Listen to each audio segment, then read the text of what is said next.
where we could be alone. Between city lights, we don't have to hide. I wanna go, do you wanna follow? There's something in the air, I can't explain it, but it's there. Ain't nobody gonna find us in our secret love affair. I don't wanna have to hide no more, it shouldn't be unfair. I wanna go, and I wanna know, do you wanna follow? Baby, do you wanna follow? Come with me, do you wanna follow? Baby, can't you see that? I wanna go, and I wanna know, do you wanna follow? Baby, do you wanna follow? Come with me, do you wanna follow? Baby, can't you see that? I wanna go, and I wanna know, do you wanna follow? I can't understand why we can't hold hands, but they don't know what we have is real love. Aren't you sick and tired of having to hide? I know a place, do you wanna follow? There's something in the air, I can't explain it, but it's there. Ain't nobody gonna find us in our secret love affair. I don't wanna have to hide no more, it shouldn't be unfair. I wanna go, and I wanna know, do you wanna follow? Baby, do you wanna follow? Come with me, do you wanna follow? Baby, can't you see that? I wanna go, and I wanna know, do you wanna follow?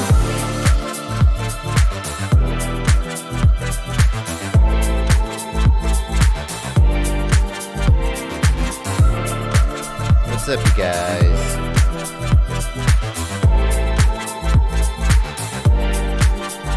Do you wanna follow? Baby, do you wanna follow? Come with me, do you wanna follow? Baby, can't you see that? I wanna go, and I wanna know, do you wanna follow?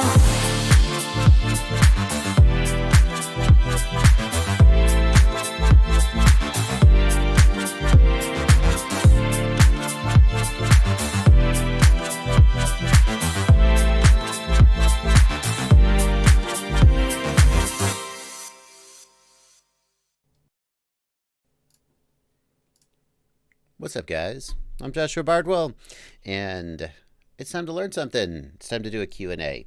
And I apologize. I never start a video with "What's up, guys?"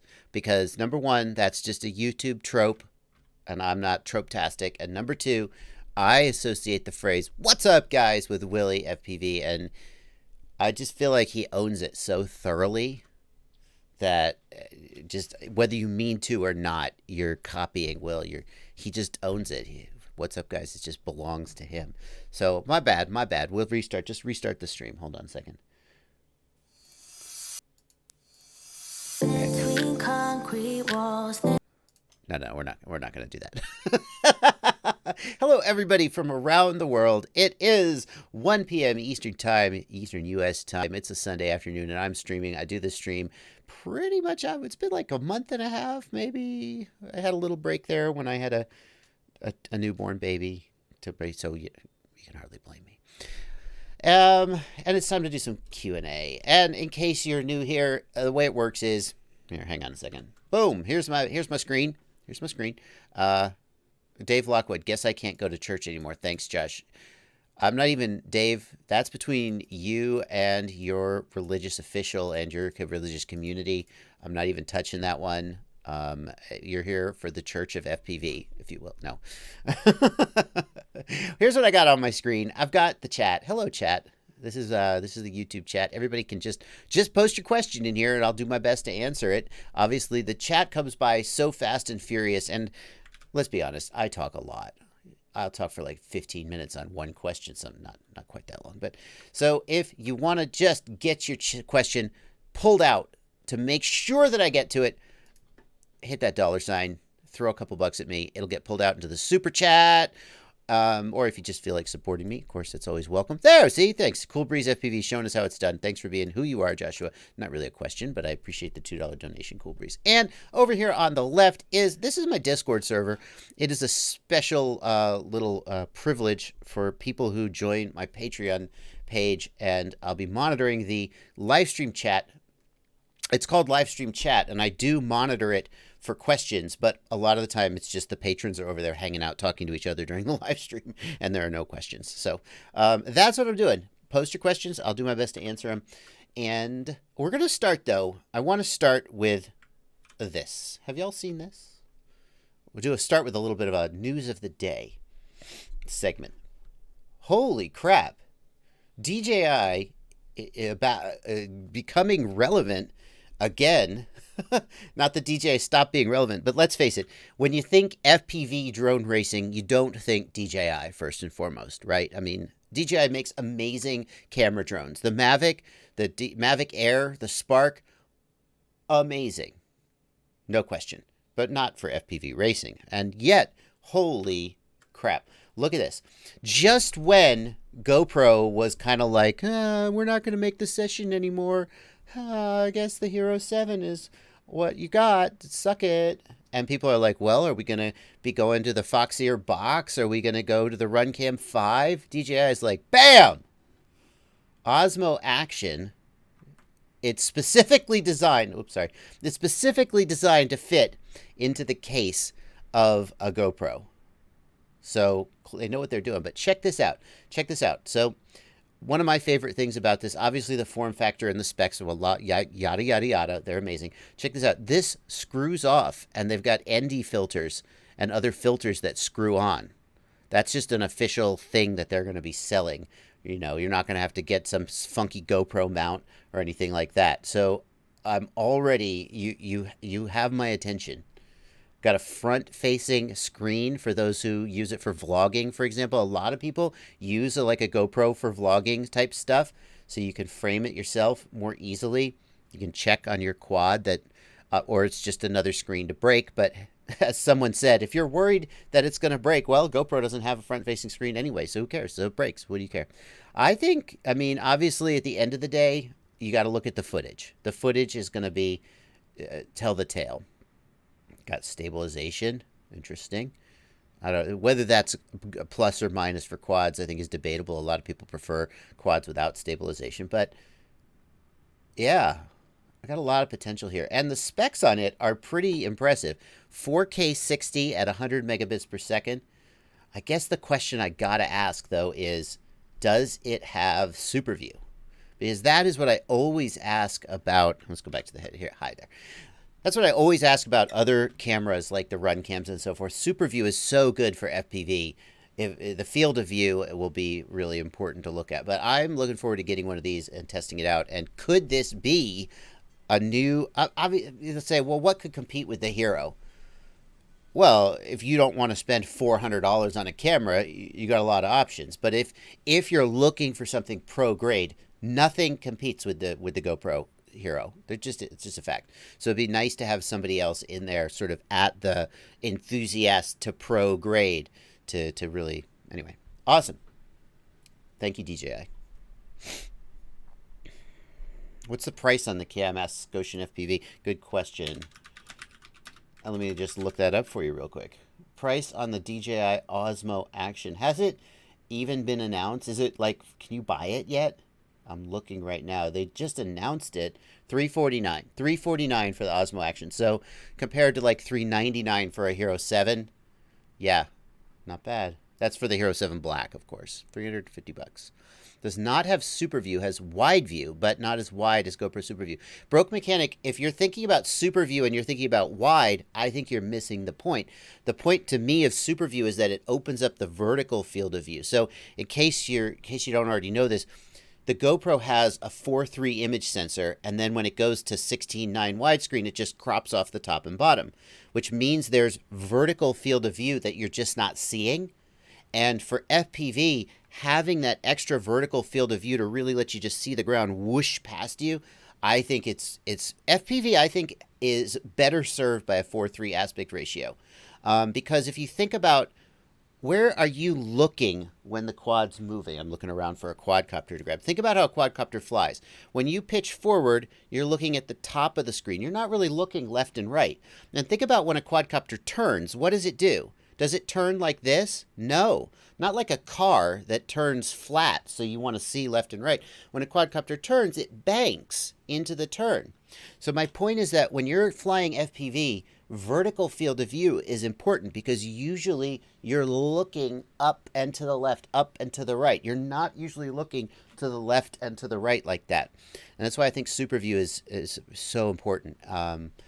At the end of the day, the field of view is what matters. You can achieve a similar effect by putting kind of just a wide angle lens on it. We'll have to see. Anyway, Krishtar wants to know, have I crashed my Marmot? Let's talk about the Marmot.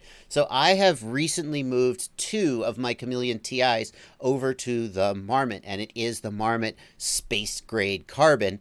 And I have, here's what I'm working on a video about the durability of the Marmot. So I have crashed them around my house as hard as I ever crash anything. So think about what's at my house. It's trees, it's branches, it's dirt. It's not asphalt and cement. And I've crashed them as hard as I've ever crashed anything, and they haven't broken. So I feel 100% comfortable saying that if you fly in that type of environment, the durability of the Marmot it's fine. I would say it's fine. I still am curious to see what happens if I take it to like a really harsh, bando style concrete asphalt environment. They're the worst. They will just smack. You could break anything with a bad crash there. So I'm curious to see. But I've done smack into a fence post, smack into a tree on the Marmot, and gone, oh, is this it? Is this the time when I wish I hadn't gotten the space grade carbon? And the quad is fine. I will say the surface, there's like a surface layer of the 3K twill, or whatever it is. There's like a surface layer of the twill that is mostly, I think it's just cosmetic. And that does seem a little bit prone to kind of chip off at the edges, but the interior stuff seems fine. So far, so good on the Marmot. If you still are not convinced, you can just get a Marmot in the regular carbon, though. That's the bottom line. Good for Armatan for doing that. Iceman wants to know about Jello in the HD footage. And by the way, I do see I've got some super chats coming in. I will be getting to them. I always like to spend a little bit of time at the beginning just talking to the plebs. I'm just teasing. What Jello? Jello. It's not just a fun treat, it's also a problem with your HD footage. Jello and HD footage on a 6-inch, asks Iceman, is it only hardware related or can it be attenuated with PID tuning and filters? Here's the thing with Jello. Jello sometimes can be fixed with by changing filtering, but usually Jello is not PID related. If you think about the P, the I, and the D gain, or the P, the I, and the D terms, they each operate over a different time scale. The I term operates over a really slow time scale. If you were to turn your I gain up to the point where you got I term oscillations, they would be on the scale of single digit hertz, like oscillation. That's the I term. So if you've got an oscillation at 100 hertz, it cannot possibly be I term related. P term, it's more midterm. I struggle to actually give you a number, but it's maybe P term is maybe 80 or I'm going to get it wrong, so I'm going to shut up. But P term is sort of mid oscillation, and then D term is a little bit higher frequency oscillations. And so when you think about what's causing Jello, Jello is caused by a much higher frequency vibration that is interacting with the frame rate of the camera. The camera's frame rate is 30 or 60 frames per second usually, and when you've got a sort of an aliasing oscillation, that's when you get Jello. And as a result, we can say that the P, the I, and the D almost never are causing Jello. Okay, that's the takeaway. So what can you do to fix Jello? True Jello, like where you get that wobbly waviness, The main way to fix it is with ND filter, or slow your shutter speed in the camera so you get more motion blur. It's related to the I'm sorry, I said frame rate before, 30 or 60 frames per second. That's my mistake. I screwed up there. It's the shutter speed, not the frame rate. So 1/60th, 1/120th, etc. As that shutter speed changes relative to the frequency of the vibration, that's when you get jello. And by slowing down the shutter speed, you eliminate the jello.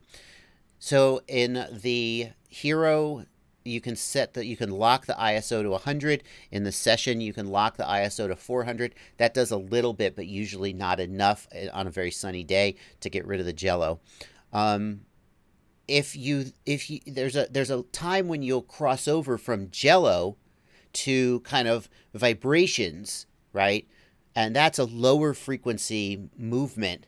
At that point, you can start looking at things like filters, looking at things like PWM frequency, soft mount the flight controller. It's not usually going to be the PIDs that are going to do it, though. It's going to be something like on a more sort of fundamental level. And then if you really want to do it, you can balance your props and balance your motors. But on a 6-inch, I still feel like that probably shouldn't be necessary. Okay. Let's see here. Gotta go. Chris Holzhauer's gotta go. Sorry to see you go, Chris. There will be a DVR of this up on the channel a little later today. Krustar wants to know, why isn't it possible to have a Bluetooth chip on the flight controller and connect it via smartphone app? Well, it is possible. And in fact, it is possible, Krustar. And in fact, if we look at the F4 flight controller from SpeedyBee, SpeedyBee is it's basically RunCam.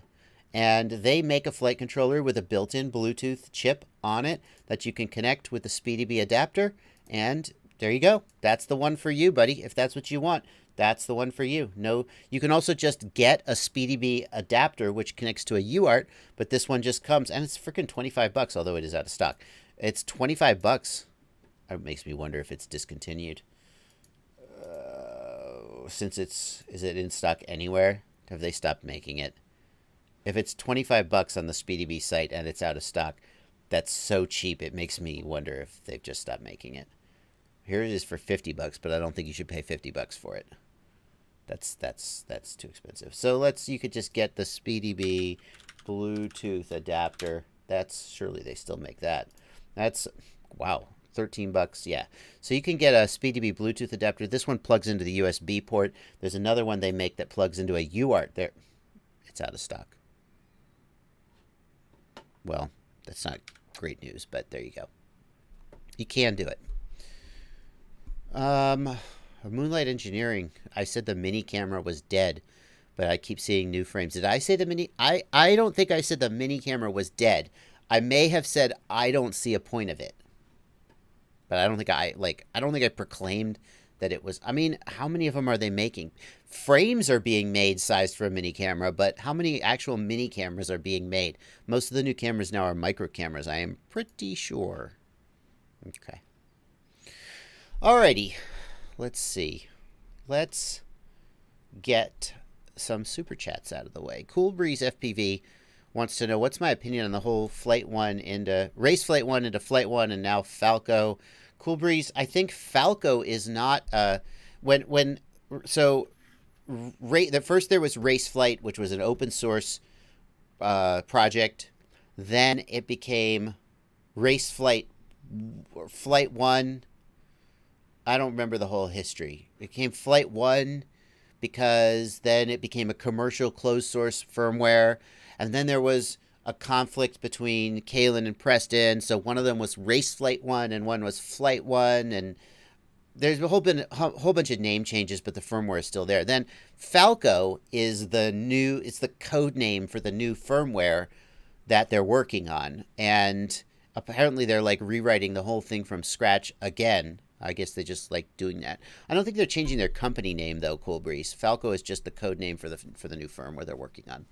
And Evan Turner, if you know who he is, I would argue, he's, let's say, top 5 easy, fastest racing pilots in the world. Maybe top 3, depending on how you slice it. Let's see, who are the top fastest racing pilots in the world? I mean, like, the names that come to my mind are Min Chan Kim, Alex Vanover, Evan Turner. Okay, those are just the people I think of. But Now I've insulted somebody. Put names in the chat of who do you think are the top 5 fastest racing pilots in the world today? Top 5. Put it in the chat. Where was I going? Oh yeah. So Evan said on Facebook, if you're not flying Falco, you are at a serious competitive disadvantage. That's good. And Evan has been a Betaflight holdout. Evan has never been like on Team Flight 1 or Team Betaflight. He's always kind of been just kind of neutral, and he flies what he likes. And he actually flew Betaflight in the Nationals and beat Alex Vanover, but in a national, I don't remember exactly which race it was, flying Betaflight. So for him to now come out and say Falco is that good, if you're not flying it, you're at a disadvantage, that's a pretty big freaking wow. Yeah. Granger from UAV Futures. Oh, Thomas Bidamata. How could I leave him off? Thomas Bidamata's got to be up there. Is he top 5? I think he's probably top 5. Granger from UAV Futures. Has he won anything? I mean, I apologize if I'm disrespecting him by not I don't know a ton of racers, and most of the racers I know are either because, well, Evan lives in Knoxville, Alex Vanover flies with Rotor Riot, Min-Chan Kim is just, I mean, you got to know his name. Thomas Bidamata is on YouTube. There's so many fast racers out there whose names I don't know just because I don't keep up with racing. Anyway. Yeah. Sean Taylor, very fast.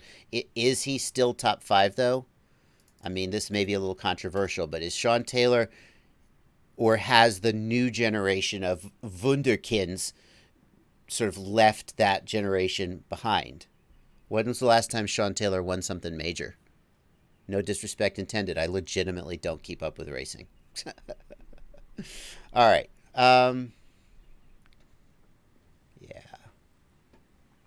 Yeah, I know Granger flies with Stu. My question is he...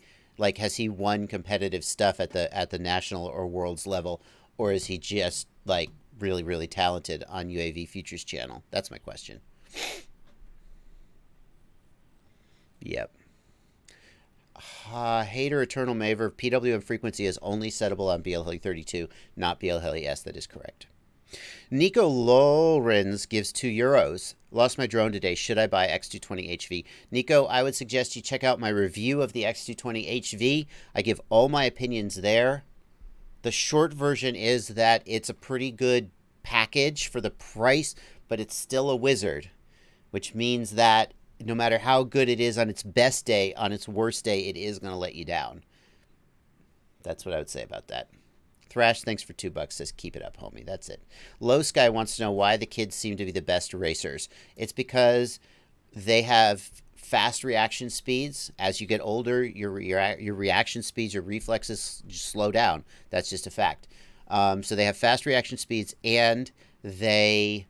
if you start racing when you're 6 years old, by the time you're 14, you'll be better than anybody who started at the age of 30 ever will be in their whole life.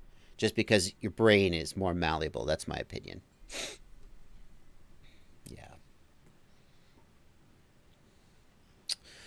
Yeah. Let's go over and check out the live stream chat. I see a couple people hanging out in the live stream green room. That is a voice chat channel. That's... Sorry. The wind blew something over outside. That's a voice channel, guys, and I am not doing anything with that currently, so you guys are welcome to hang out and chat in the live stream green room, but you won't actually be on the air with me. But we got some chat questions in the Discord. JB Smeg90 wants to know, JB, after watching your video on VTX Power when armed, is there a way to make sure it jumps from 25 to 800 without getting an RF meter to test it? Sure, Smeg90, what you want to do is go into the Betaflight OSD tab, and one of the things you can turn on in the OSD is VTX Power. And the VTX Power will not say 25, 200, 800. It will just say 1, 2, 3, 4, 5. And you just have to know that 1 is 25 and 5 is 800. But you should see that change when you disarm. It should go down to 1. When you arm, it should go up to 800. Smeg, depending on your VTX, it may also have just an LED display or something that shows the output power. But the Betaflight OSD would be the sure way to do that. Rafa wants to know, If I get the 4-blade turtle mode props for my Tiny Hawk, will I sacrifice performance? Now, and Ghost Branch, thank you for jumping in there. It's fine. If you have a Tiny Hawk, just get the 4-blade props and don't look back. And now turtle mode works and the quad fly's fine. Some dude wants to know, anyone experiment with coating a quad frame with Line-X? Some dude, you joke, but I assume they're sponsored videos. I've seen a zillion videos on YouTube of people, I coated my whatever in Line-X. I assume Line-X is just paying, and Line-X, pay me to coat a quadcopter in Line-X and crash it. I'll do it. I don't care. That sounds like a great idea for a video. I mean, I'm not going to do it. I mean, Line-X is to be a pain in the ass. I'm not going to but if Line-X reached out to me and said, would you coat a quadcopter in Line-X and fly it and crash it? I would totally think that would be a fun as hell video to do. Yeah, sponsored by Line-X. Line-X, in case you don't know, it's like a bed liner for your truck, but it's just this really tough polymer that you can coat anything with. Anyway. Well, let's see here. All right, we're caught up. We're caught up, I think, on the Discord back to the regular YouTube chat. Hello, plebs. Have I heard about the Tarsier? People are asking about the Cadex Tarsier. By the way, kudos on these guys for coming up with it. Tarsier. What is a Tarsier anyway? What is a Tarsier? Okay. It's a haplofluline primate of the family. I can't even talk anymore. It's a little rodent. All right, fine. Cadex Tarsier is a very interesting idea for a camera from Cadex. The idea is that instead of having like a RunCam split where you have an HD camera that is also your FPV camera, you have an HD camera and an FPV camera separately so that you get the low latency FPV camera and the reliability, but you still get the HD onboard recording. It's a very clever idea. The Tarsier does have some interesting, where's the actual just Cadex page for it? Here's the Banggood page. That's probably almost the same thing. It's $89, so it's a fair price. I mean, that's expensive for an FPV camera. Even a RunCam split's a little cheaper than that. But if it fits the niche for you, it's going to be worth the price. It's got stabilization, anti-shake performance. We have to see how good that is, of course. Let's see. Bluetooth app. What I think is really interesting about it is it does 4K 30, and it actually does it at like 60 megabits per second. It's a decent bit rate. Personally, I think 4K is probably overkill for FPV. I would probably rather have 2.7K 60 or 2.7K 30, but not bad. H.265 codec, pretty good. Even has ND filters for the HD view, although I've used one of these on the Cadex Ratel, and it just fell off the minute I crashed. So I'm not sure how you would deal with that. Maybe get some tape or something and tape it on. But yeah, I'm pretty interested in this. 18 grams total weight. That's like that's pretty much the weight of what used to be. That can't be for the board too, can it? No, that doesn't seem right. Anyway, and this 2.7K 60 4.3, that to me looks like an amazing setting for then doing super view after the fact in something like After Effects or whatever. Yeah. Digga, you're right. 4K helps with editing, easier to crop and filter, but I'm not sure how important that is if you're doing FPV. You're probably not going to like, oh, I'm just going to crop in on the lower third of this, like you might if you were shooting handheld or something. Yeah. Jojo4 wants to know about the Osmo Action. Jojo, I talked about the Osmo Action at the beginning of the live stream, so go check the DVR when it's up. It's actually literally the first thing I talked about. So easy to find. Dustin Lewis wants to know when I'm going to finish the load bank videos. Dustin, shortly after I made the very first of the load bank videos, I got the West Mountain battery tester, and I never looked back. So the answer to that is never. I'm sorry to break your heart on that one.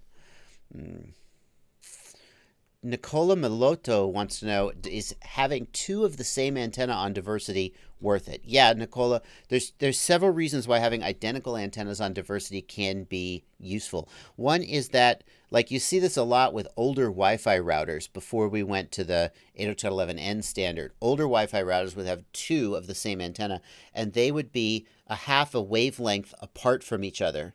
And the reason for that is if multipath reflections were causing a null on one antenna, they probably wouldn't be causing a null on the other antenna. Now that matters because the AP is stationary, so just sort of hoping that we can deal with multipath by having those two diversity antennas. On FPV goggles, the spacing between the antennas, they're so close that we're probably not going to get much multipath improvement just by having two like omni antennas on there. But what you can do is you can have one omni antenna facing up and one facing out, or one facing to the right. And these antennas will have a null directly on top of the antenna and directly below it. So if your antenna is facing straight up, your strongest signal is straight out, ahead, and around in a sort of a disc around you, but directly overhead, you've got a little bit of a null. By taking two antennas at 90 degrees to each other, you create, they both cover the other one's null, and you get more circular coverage. The other thing is that if you take those two and you put them like this, you can actually get enough spacing that you can get improvements in multipath performance as well. So yeah, I run like rapid fire. I run rapid fire with two omnis all the time, and it's almost always good enough. There are some cases where I might want the extra penetration of a directional antenna. But if you have a traditional diversity module like TrueD, LaForge, it's OwlRC as well, if you have any of those traditional diversity modules, every single time I've ever done a test where I tried two omnis versus an omni and a patch, the omni and a patch always did better. So traditional diversity modules, don't bother with two omnis is my opinion. Initial thoughts. Scotian FPV wants to know initial thoughts on the new TBS Radix module. So this is, I'd love to put a page up about this, but TBS and Brain FPV are working together on a new Fat Shark module, a new FPV receiver module. They've announced it on their Facebook page on one of their live streams, but I don't think there's actually any media out there to show you. My thoughts are TBS usually makes high quality electronics. So if anybody's going to do a good job manufacturing this, it probably will be them. Brain FPV makes good quality stuff. So the parties involved, excellent. If anybody can do it, they can. But at the same time, there's always a ton of hype around a new FPV module. Look at the TrueD X. So many people were like, this thing is going to beat rapid fire. Well, in my testing, I don't feel like it did. It's good. It didn't beat rapid fire. Maybe it will. Maybe with firmware updates it'll get there. But so I think I see people saying, should I buy rapid fire or should I wait for this new TBS module? And then other people are like, oh, you should wait. It's going to be so good. And I'm like, you don't know that. You don't know that. Even if they have the chops to design something that can beat rapid fire, the first generation probably is not going to be as good as whatever they come up with 6 months or a year later. Look at the development of rapid fire. When rapid fire first came out, it had some problems, and over time it has gotten better and better, and now it almost doesn't have any problems, but still has one or two. It's pretty good. So I would say the chances that this new TBS module will release, and on day one, will smash rapid fire in performance and not have any bugs or problems, pretty low. No offense, Brain FPV. No offense, TBS. I believe in you. I just don't think you're superhuman. I just think you're really good humans. So if you're waiting for the TBS module, don't wait for 3 months or 6 months from now or whenever it releases. Wait for 6 months or 9 months after that when they finally get all the kinks worked out, and then you'll be able to decide if it's any good. That's what I think about that. Let's see here. Ole Hansen, I did do a video about GPS on my channel. Let me just do a search for Joshua Bardwell GPS. Haha! Betaflight GPS, complete how-to. Ole Hansen. There you go, buddy. There's the video about GPS. Let me give you guys a tip. Anytime you think to ask me, hey, could you do a video about Just real quick, search Joshua Bardwell and whatever it is that you're wondering about. And chances are I've made the video. And if I didn't, hey, just, if you don't find anything, then ask me. But let's see here. Let's take a look down in the super chat. We got some more super chats coming in. Don't want to make you guys wait too long. JL Mike 7 gives $5 and says, thanks for the help last week with my Beta 85X. I thought air mode was on, but it turns out it wasn't. Oh, well, that'll do it. What's your favorite 2S, 3S brushless power whoop? Oh, wow. That's tough. I mean, 2S, 3S brushless power whoop. I mean, are we talking 75 millimeter or are we talking 2-inch? Because those are two different things. I think for 75 millimeter-ish class, I got to go with like the trash can. The Ishin trash can is pretty solid. Getting up into the 2-inch, the one that I'm dying to try is the Diatone GT349, I think. So many people have said great things about that. I haven't tried it. I would love to try it. I think it's probably pretty awesome. Calvin Erickson, thank you for $5. Hey Joshua, just upgraded to BF 402 and now the Betaflight script on my X-Lite doesn't work. Any ideas for what to check? Calvin, make sure that telemetry is still working. Go to the telemetry sensors screen in the X-Lite and delete all sensors and then discover new sensors. And you should see all those sensors come back in. You'll need the quad powered up and bound. If telemetry is not working, then the Lua scripts won't work. But nothing about... when I upgraded my quads to Betaflight 4.0, I didn't change anything about my Tyrannus, and Lua scripts kept working. So my guess is that you just didn't get telemetry set up correctly when you did the upgrade. Brian Morris, thank you for $10. $10, very generous. Just bought your JB F4 flight controller combo with the ESC. I'm using the RXSR with an AKK X2 Ultimate VTX. You think I should use S-Bus and S-Port or flash the RXSR and use F-Port? Brian, there's not really a compelling reason to use... Okay, I take it back. I'm going to say it anyway, but then I'm going to take it back. There's not as compelling. Let's put it that way. There's not as compelling a reason to use F-Port on an F4 flight controller like mine. Because on my flight controller, because of the whole inversion issue on F4 flight controllers, I've broken out the S-Bus and the SmartPort pads, and they're not really usable for anything else. So if you use F-Port, then you'll free up the S-Bus pad, but what are you going to use it for? Nothing. So you haven't really bought yourself anything by going to F-Port. The one thing you do get is that F-Port carries RSSI automatically. If you're using F-Port, you will not need to do anything like use an aux channel or analog wire to get RSSI. So that is nice. But on the flip side, you got to flash all your receivers to F-Port, which is a little bit of a hassle. So yeah, that's the breakdown there. The Delta Tango Whiskey, thank you for $5 in the super chat, says, I need help getting my VTX pit mode hooked up to a switch. I've tried following all the videos. Nothing has worked. Delta Tango Whiskey, I hope you'll forgive me if I don't start troubleshooting this with you live on the live stream, but I have a video about setting up Real Pit, which goes through all the steps, and that should work for you. What I would say to do is I would say to check in the modes tab that you have user mode 1 and make sure that when you're flipping the aux switch that user mode 1 is going on and off, and then check on the Real Pit device and see if the light is going on and off to indicate that it's turning on and off. That'll give you some sense of where it's breaking. If the user mode is going on and off, then that tells you your aux mode is set up right. If the light on the Real Pit is going on and off, then that tells you that the pin.io command is set up right. Brian Morris, if you want to dig in with that with me, I'm sorry, Delta Tango Whiskey, if you want to dig in with that with me offline, feel free to message me. What was my worst crash ever? KUS Foreign 4G. Thanks for €2. My worst crash ever? My worst crashes ever have been any crash with the Catalyst MachineWorks Smooth Operator, because that thing is such a hassle to work on. Every time I crash with it, I cringe that I'm going to have to open it up and take out 17 screws just to get at it. Sorry, Catalyst. What's my... yeah, okay, I'm caught up on the super chats. Awesome. Dexter Johnson, thanks for $20. That's a big donation. Thank you. Terrell Terrence, thanks for $1. Jordan Coward, Jordan Coward.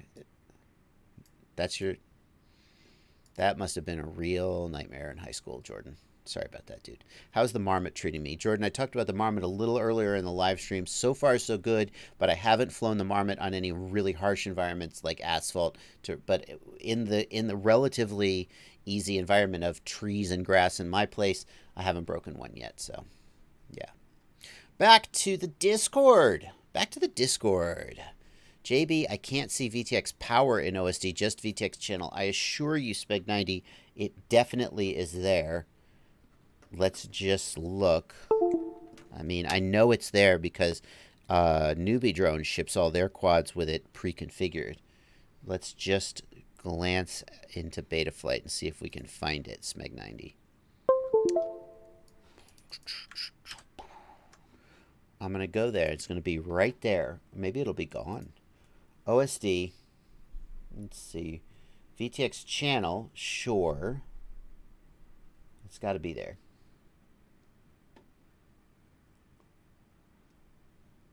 I know it's there. Maybe VTX... You know what? What if I turn on VTX channel? Is it both? Yeah, I see. Okay, so I apologize, Smeg. VTX channel is what you want, but it says race 2 1. That's band channel power. That's where you want it. That's what you want to turn on. That's what you want to turn on, Smeg.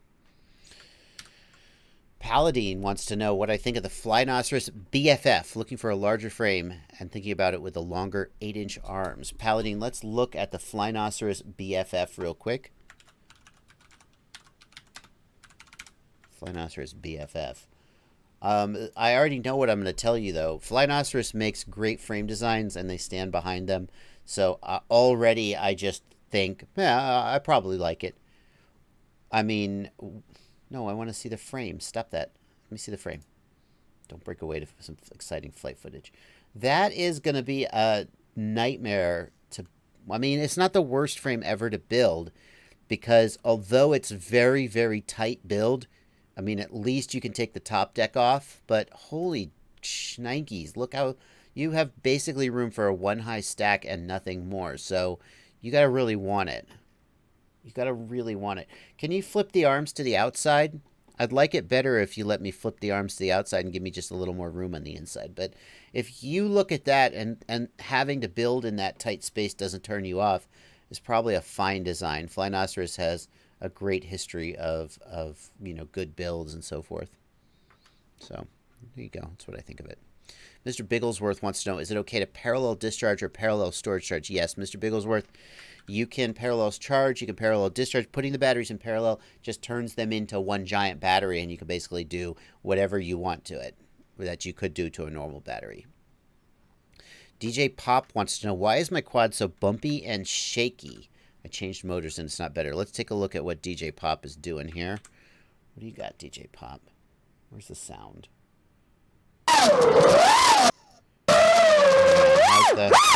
How's the sound on the... Oh, that's a little too loud. Hold on. Sorry, guys. Sorry about your ears.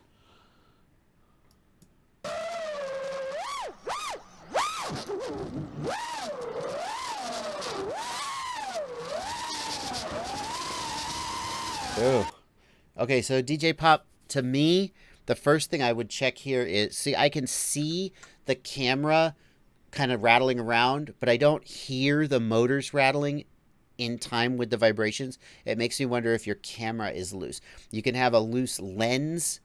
You can have a loose lens element inside the lens, and you can have a loose sensor. You can also just, the camera can be loose. So I would be first, no, because that's HD, isn't it? My bad. That's HD footage, so it can't be the FPV camera. Never mind. Okay, I'll get there. Let's keep looking then. I do hear the motors shaking a little.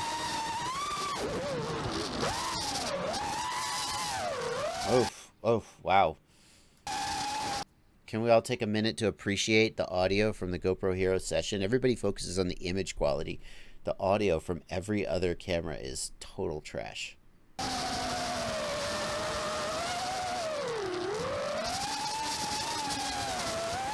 Yeah, it's super shaky, isn't it?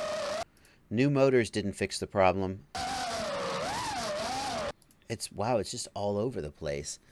DJ Pop, I wonder what, to me, it almost makes me wonder if there's something up with your ESCs.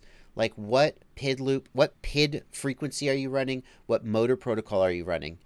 It doesn't feel necessarily like this is a tuning issue. It could be, but my first inclination is to actually check out your ESCs, your motor protocol, and so forth. Yeah. There you go. Ghost Branch FPV says the most interesting thing about the Tarsier will probably be the hardware anti-shake. Yeah, I mean, if it works great, then it could be good. But let's remember that the GoPro has hypersmooth, and many pilots prefer to be honest and not use it. So Anthony Teasdale wants to know if I have recommendations for 2-inch props for smooth flying. To be honest with you, Anthony, when I fly a 2-inch, I usually just fly it on whatever the manufacturer gave me. Some of my favorite 3-inch props are the Emax Avon. I think those are some of the best 2-inch props you can get. I'm going to guess that the Emax Avon 3 inches are also quite good. GemFan has been sending me some 2-inch and 3-inch props. I haven't tested them yet. I don't have a ton of quads in that size, but I would definitely check those out. Mostly the Hulkies. Yeah, the GemFan Hulkies are decent. They might be second best next to the Avons. They're a little bit cheaper. Those are the ones I would check out. Emax Avon and GemFan Hulky.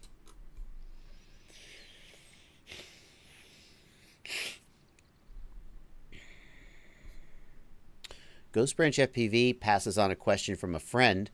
What can I do if the Crossfire and Betaflight Lewis script on my Jumper T16 is really slow and crashing sometimes?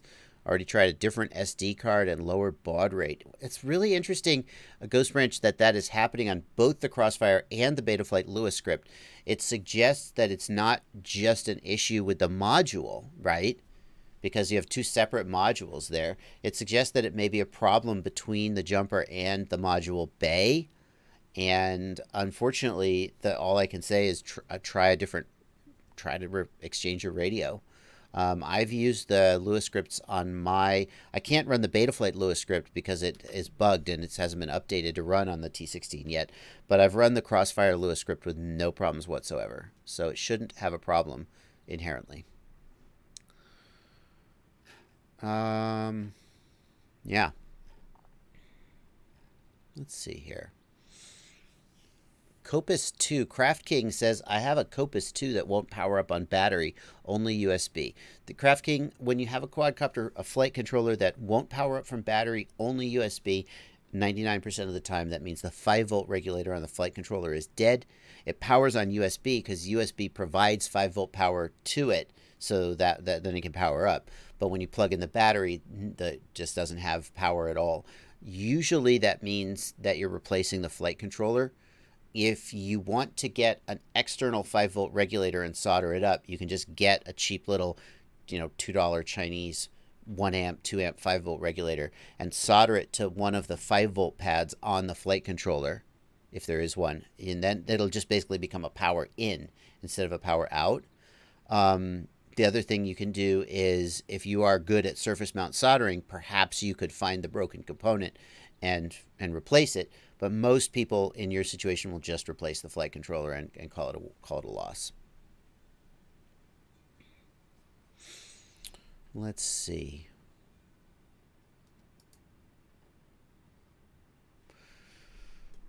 Hate Eternal Mauver wants to know, can I utilize range test mode to determine the RSSI value where it failsafes and then translate that to real flying? Yeah, you can do that.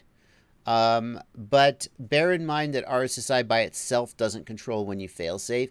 You've got, and that's why I like the LQ function in Crossfire so much, because RSSI is signal strength, but you've also got the noise floor. And when the signal strength gets below the noise floor, that's when you failsafe. Now, there's an inherent environmental noise floor, right? And also the circuitry in the receiver module or the transmitter module has a certain inherent noise floor. But if you're in an environment like, let's say, with a lot of Wi-Fi, you could have a higher noise floor, and that's why just relying on RSSI to know when you'll fail-safe isn't necessarily 100% reliable. So Crossfire LQ is link quality. It helps you know when you're experiencing interference, not just when you have weak signal strength. If you've got something like a 2.4 gigahertz FreeSky system, RSSI is going to be your only option. Typically, it'll fail safe around 40 or 45, somewhere around between 40 and 45% is typically where it fail safes. Buechi FPV wants to know how I mounted my Marmot camera. I have two Marmots built right now. On one of them, I used this 3D printed thing from BMC 3D. This guy is an amazing 3D designer, and he sells over here on bmc3d.co. I'll go ahead and just put this in the chat for him. The big advantage of this method is it pushes the camera forward. Let's take a look right here. It pushes the camera forward so that you don't get the cage in view. On my second Marmot, I just connected the camera to the bracket because I only had one of these. I've got more coming in the mail. I just connected the camera to the bracket, and it worked. The brackets, they just kind of bend in slightly, and I actually put a washer on it. I had some M2 washers, so I just put a washer on it. It works, but the camera is so far back that I can see the cage. So what I would really recommend if you've got a Marmot and you want to do a micro camera, this is what I'd recommend, this product from BMC 3D. Yo Boy Rich says, I notice when I do rolls, the nose of the quad dips down. Is that because of anti-gravity? No, anti-gravity fixes. What anti-gravity does is when you are rapidly moving the throttle, it helps keep the nose steady. So if when you do rolls, you also chop the throttle, anti-gravity could be preventing that, but it wouldn't be causing that. Not enough anti-gravity could be letting it happen, I guess.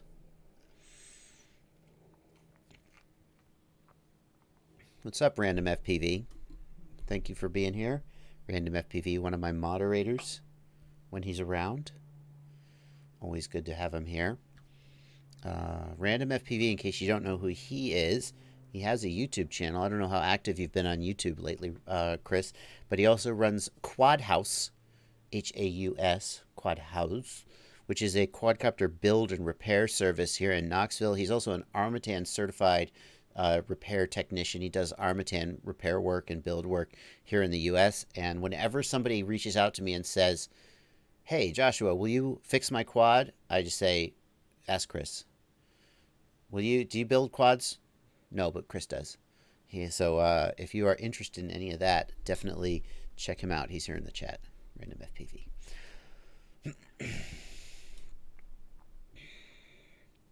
Amador UAV says, I 3D printed my own drone frame. It works, but it wobbles so violently. I'm pretty confident it's not the frame's fault. Any ideas? It's the frame's fault.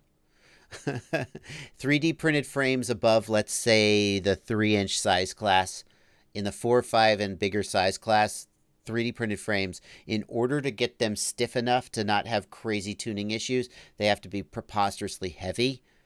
Amador UAV, if you 3D printed it, especially if you printed it out of any common home material like PLA or nylon, chance it's 100% it's the frame. Okay, not 100%, 99%. If you're printing with exotic materials like carbon-infused plastic, maybe. But Andy Shen tried to come up with a 3D printed design for a frame that would really work and be durable, and he couldn't do it. Chances are good, Amador, that it's the frame. That's what I would say. People are asking for an update on my Beast Class quad. I have not been back to the Beast Class quad. Two things happened. So I built the Beast Class. I went to Orlando to shoot the last round of Rotor Riot videos, and then I came back from Orlando, and the next week after that, brought home my son, my second son, from the hospital. So then Betaflight 4.0 dropped. So I have been focused on Betaflight 4.0, the Marmot, and of course having a newborn baby in the house, and have not been back to the Beast Class. I do want to get back to it, get it back in the air, and figure out why it fell out of the air. I have not forgotten about it. It still exists. I just haven't had a chance to. It just hasn't risen to the top of the priority list. I hope to get back to it soon because I know you guys do want to hear more about it. Let's check the super chats. They've been piling up a little bit. Flying Toaster, thank you for 3. Flying Toaster, interesting. Thank you for €3. Which VTX is good for long-range flying, 1 to 2 kilometers? Flying Toaster, you can go shockingly far on 600 milliwatts if you have a great antenna setup. Immersion RC has been promoting this. Hang on. Close. Immersion RC. Let's just do this. Close other tabs. They've been promoting this thing. Let me see if I can just find it here on their Facebook page. I'm sure they'll have a picture up or something. Oh, look at that. They must have pinned that. Let's see. The power meter. Where have they been posting it? Maybe it's in the it's in the hub. Maybe it's in the hub group.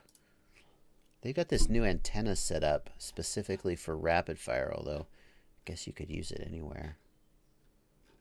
If I can't find it in like 2 more seconds, I'm gonna. Oh, there we go. So this is what they've been using, these LZR antennas that mount on the front of your goggles. And they posted a video of someone going really far on just like 600 milliwatts. Please, where's the freaking... How far did they go? All right, I give up. Okay, I give up. So if you're trying to go long range, you don't actually need 2 watts. A good antenna setup will get you pretty far. So as the higher the gain the antenna, see, think about this.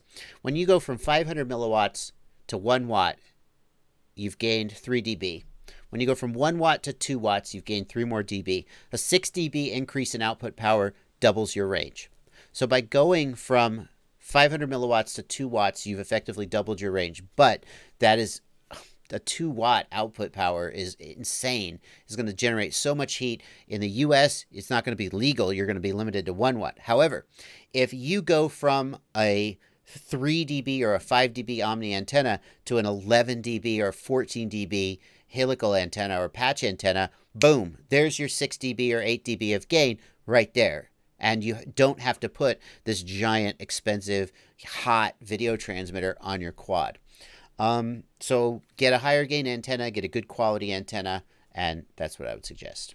Good VTX, any good VTX that outputs 600 milliwatts or higher, decent for long range. I mean, for gosh sakes, you could do 2 kilometers on 250 milliwatts. I mean, I did that with my rapid fire in Hesperia, California. That was when I was testing GPS, so I know how far I was, and I was at the limit of my FreeSky system at between 1.5 and 2 kilometers. My FreeSky was starting to get micro fail-safes, and I turned back, but I had plenty of video from just the random little antenna on my what was it? I was flying the Holybrook Copus at the time. Ryan Eichmeyer, thanks for $2. Ryan says I'm awesome. Thanks, Ryan. Jonas L9, $5 in the super chat. Is it worth upgrading from LaForge V1 to LaForge V4, TrueDX, or Rapid Fire? Jonas L, the big improvement in LaForge V4 to me is the built-in OSD. Totally worth it. A total game changer having the OSD in the goggles. And I don't mean OSD like that lets you watch RSSI. That's nice, but it's not like game changer.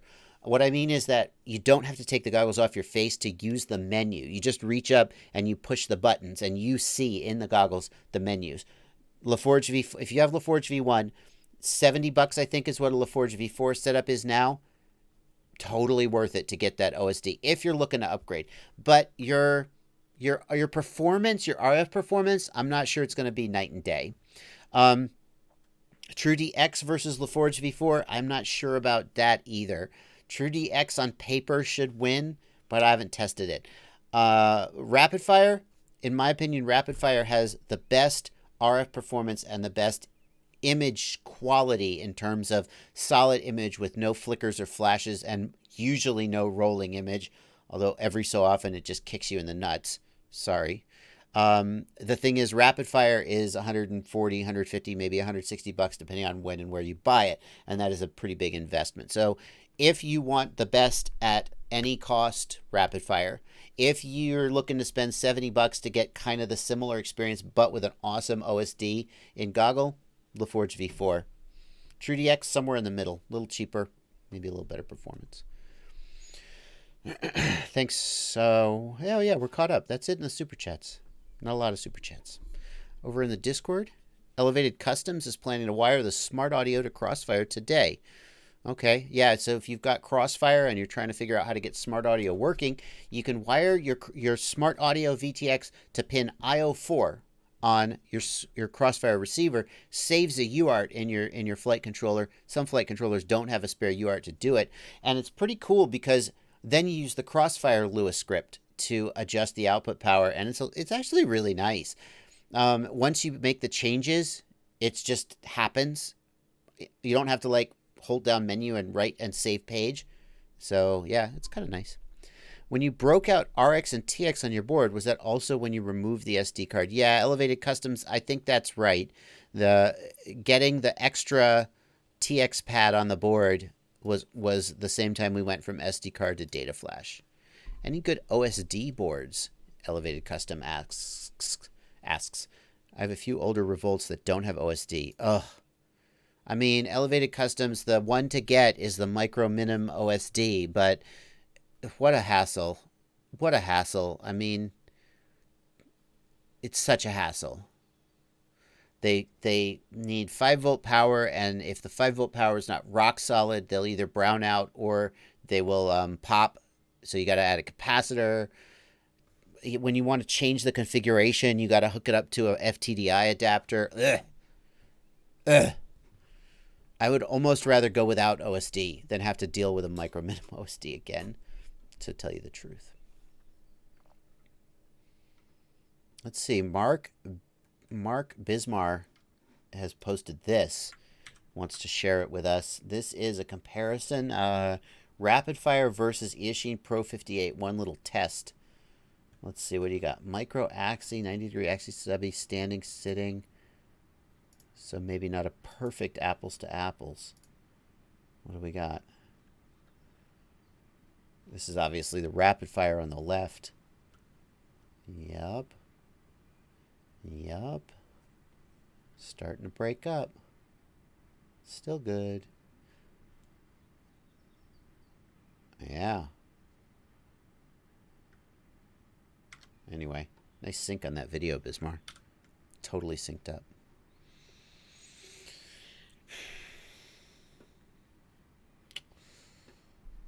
Let's see. Mr. Mistro was asking about in the modes tab, when I arm, the slider moves and it arms, but it does not show up yellow. When you're trying to arm with Betaflight 3.5, I think, and higher, 3.7.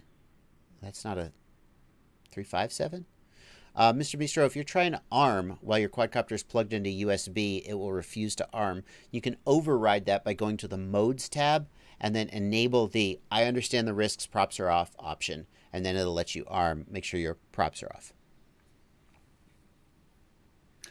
Back to the hello YouTube chat. We're back to the chat. Michael Johnson wants to know if the PID tuning masterclass still applies today. Michael Johnson is talking about Joshua Bardwell PID tuning masterclass. This is a playlist I made a long freaking time ago. What, March 13th, 2017. Over 2 years ago I made this. Can you believe I've been doing this that long? Okay, but anyway, enough reminiscing. This playlist has videos breaking down P, D, yaw P, optimizing I gain, and just talks about, then I've got this, which just talks about what the PIDs are. Yes, I still think this applies today so that you just have a basic understanding of what the P, the I, and the D do. The things I show in here are not going to be exactly the same as they were, especially the I gain. That has changed a lot. But things like knowing what D-term oscillation sounds like, knowing what excess D gain looks like, knowing what P-term oscillation looks like, that's all still completely relevant. And especially this 40-minute presentation where I just go through it all, I still think that's good information, very worth having. Might be worthwhile to rerun the other masterclass videos with a modern, because, for example, Betaflight now has a much higher, much larger range of, for example, P values that you can use without getting excess P-term oscillation. Or with the D-min function, you can raise your D gains a lot higher before you start seeing the signs of high D gain. But the way they manifest is still the same. Knag71 says, new build, motors spool up and then die when throttling up. Any ideas? Knag71, I think you are having a runaway situation, also known as anti-TAS. When the quadcopter starts to spin the motors, the PID controller is constantly trying to make little micro adjustments in its attitude. And if the quadcopter, for example, says, hey, we need to roll left just a little bit, and it tries to do that, and the quad doesn't roll left, the PID controller goes, something ain't right here, and it shuts it down. And that's called a runaway situation. The worst case scenario is that you've got like a prop on wrong, a motor spinning the wrong direction, or the flight controller is aligned 90 degrees or whatever, and you didn't configure it right. And when that happens, when you try to take off, the quad will go, and it can like eat your face by accident or something. And so that's why the quad shuts down when it detects that this is happening. So, yeah, wait, got to go back to the question. So, if the quad just disarms, that's probably a runaway. And what that means is that what I want you to do is Betaflight won't arm runaway, arming status flag. Here's a video I made about that. The runaway arming status flag, that's the video you want to look that goes into troubleshooting that issue. However, if what happens is that the quad actually fully shuts down, like the lights on the flight controller go out and the ESCs go doo-doo-doo, that meaning they power cycled, that means you're just literally losing power, and you got to figure out why your battery is basically disconnecting.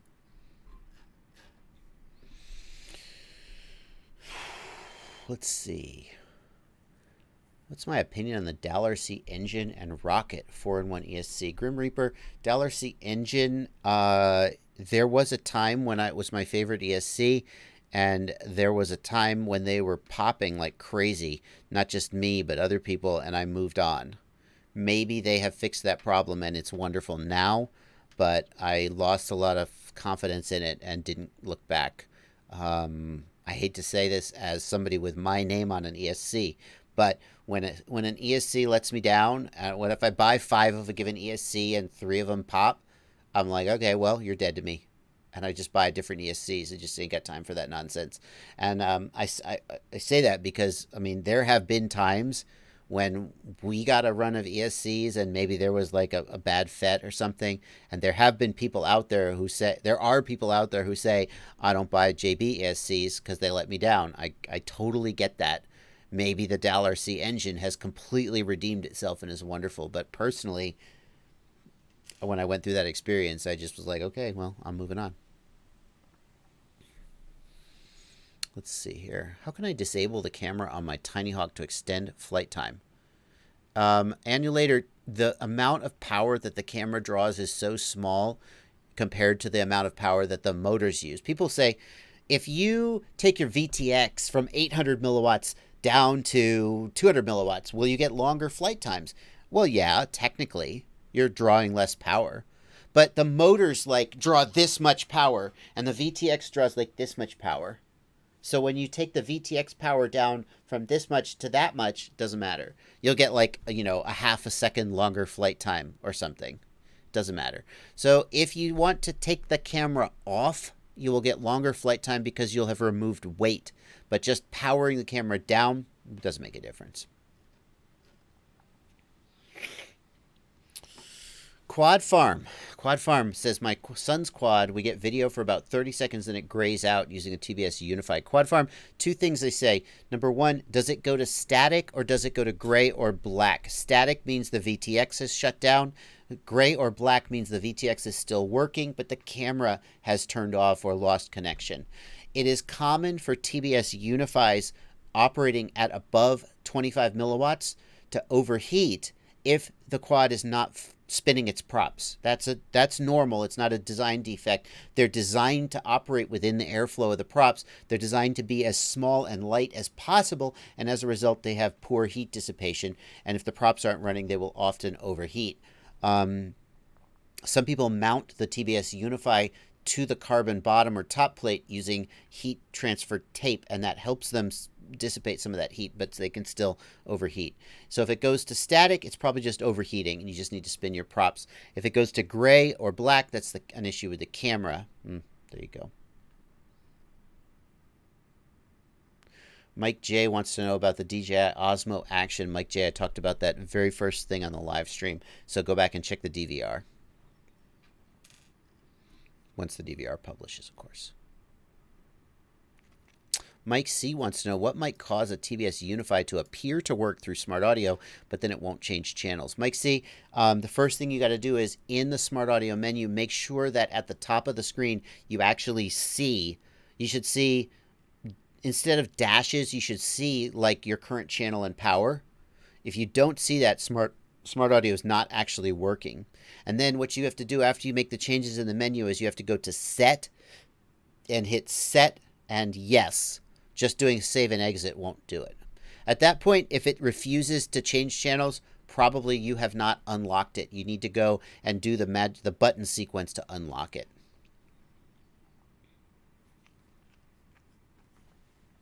I have started the live stream without a drink, and now my throat's a little dry. I need a drink. Oh well. Matthew Roach gives $2 in the super chat and asks, best goggles under $150, beginner help. Matthew Roach, the goggles I always recommend, they're going to be box goggles. There is nothing under $150 that is not a box goggle that I recommend. In the $150 price point, let's just, first of all, anytime you're looking for product recommendations, can I suggest you go to fpvknowitall.com, hit the ultimate FPV shopping list, and I've got all my product recommendations here. And some people say, do you update that? Yes. In fact, I actually have started putting at the top of every page the last time I updated it, because I haven't updated the headers in a long time, and people think the site's not being updated. It totally is. In fact, can I just tell you, Trello, look, here's my Trello board. And here is, see, these are all the edits that I need to make, and these are all the edits that I have made to the site. So it's just being constantly updated. But if we just look in the goggles page, the EV800D is one that I recommend, just as in about $110, I think. What are they at now? Have they gotten cheaper? No, $100. It's about $100. The FXT Viper, I think, is actually a way better goggle than the EV800D, but it is closer to 100. Oh, it's up to, this is the V2. It's up to $180. That's a little expensive, but is quite a good goggle. The other one that's not on my list, but that should be in your consideration, is the Fat Shark Recon V2. Comes in about $80. It's definitely a starter goggle. It's got decent image quality and decent feature set at a much lower price point. So those are some that you should be thinking about. Cool Breeze FPV, thanks for $2. I do drink craft brew. I tend to prefer hoppy beers, usually like a hoppy beer. I also like wheat beers, like fruit flavored wheat beers, which I realize is not as manly as some people would prefer. Like a fruit, like a cherry wheat is almost just a wine cooler at that point. But yeah, no, I like those. I like those a lot. Killcoin FPV with €6 donation, thank you, says, how long do you usually make your XT60 lead? Mine ripped off the other day. Killcoin, you gotta put some kind of strain relief on your XT60. Zip tie that thing to a standoff to the top plate so that when the battery ejects, it doesn't tug on the PDB. That's what you got to do. You need a long enough lead that you can strain relief it. If you direct connect it to the flight controller, you're taking a big risk that you're going to rip it off someday. It does make a very nice install. Rabix wants to know, thank you for $2, Rabix. Any insight into Betaflight 4's thrust linear setting?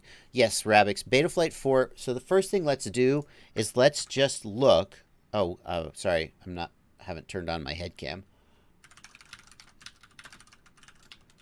That's okay. We're back here again. Let's just take a look and see if we can find a wiki page on thrust linear. No dice so far.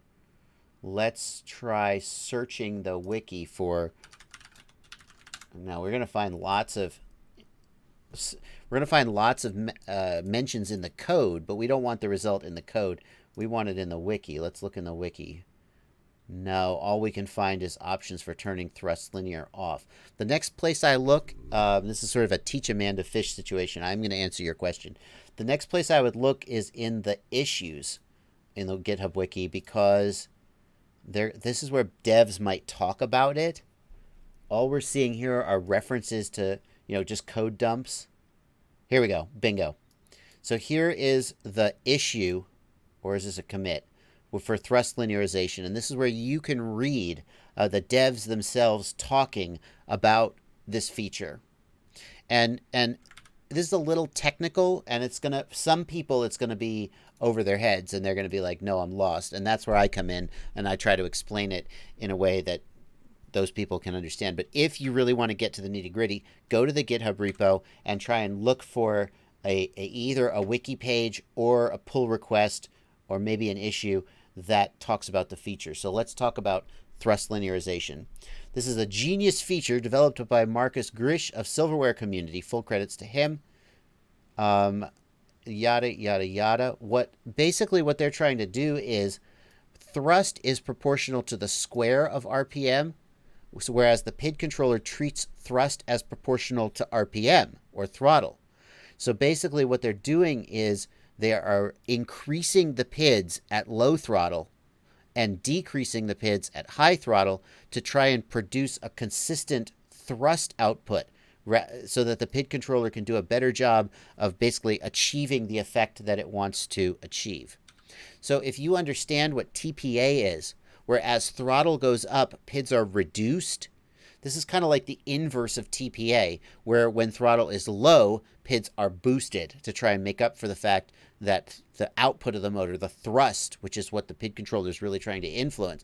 The PID controller affects RPM because that's all it knows about. But the actual thing it's trying to do is move the quad, and that's thrust. So that's what thrust linear does. Thrust linear is off by default. It is still not, I believe it's off by default. When it's ready for prime time, it will be turned on. But for now, you can play with it, but it may cause problems rather than solve them.